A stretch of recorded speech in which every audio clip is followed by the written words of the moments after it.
Today is a very special day, not just for pictures, but to celebrate photography for its power of capturing memories and preserving history.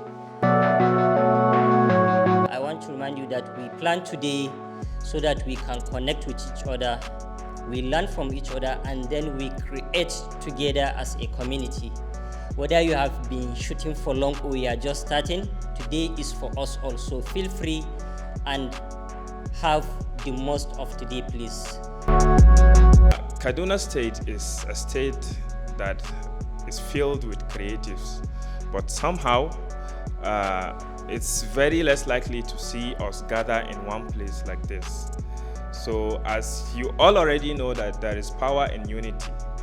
When we unite, we can do much better. What I've been able to notice is that there are three types of creatives. Those that do it for passion, those that do it for money, and those that do it for both. Those are our enemies. Those are the ones that ruin our market. Because when you do photography for both passion and business, you ruin for those who do it for passion and you ruin it for those who do it for business. How do you ruin it for those who do it for business?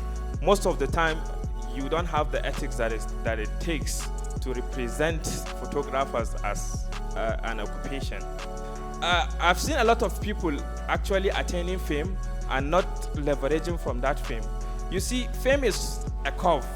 You reach the peak and you fall down. Nobody stays at the top of the peak. I've never seen a famous person that stood at the peak of their fame. Yeah? How do you leverage from fame? When you reach the peak, you come up with something that you can exchange with the fame. For example, I get famous as a photographer. When I reach the peak, I will come up with a clothing brand. When you attain fame, find a way to diversify. Find another business that is more sustainable and attach it to your photography. You can get into tailoring, you can get into trading, not crypto trading. By the way, I'm not into that.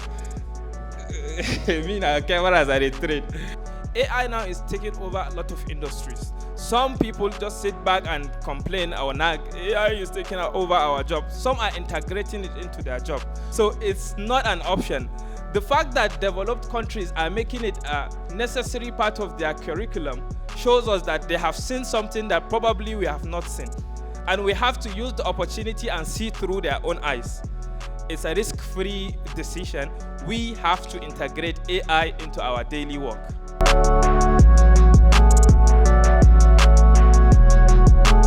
Like for example, now you can't go and do an Arewa themed photo shoot with a lady wearing the Arewa attire or maybe a Fulani attire.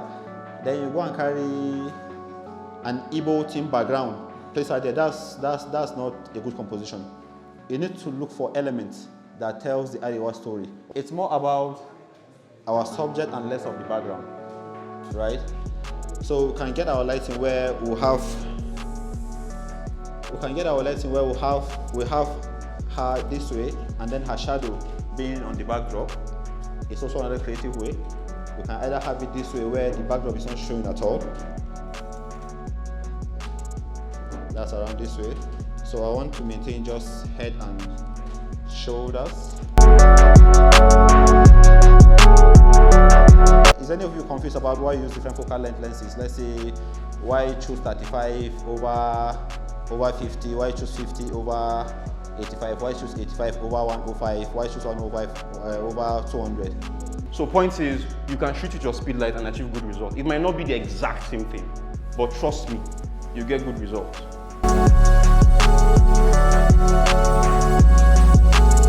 Anybody uses two lights? Three? Anybody uses three? Three lights? It's a 2.5.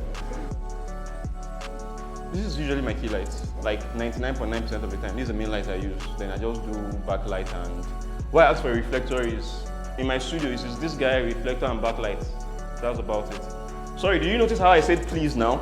Some of you clients, you'll be shooting clients and you just be like, madam, stand up. I pity your business.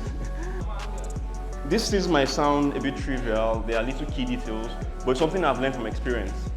So of recent, I asked my clients, do you have a beauty side? You women will understand. If they're taking selfies, ask them. there's usually one side they like using.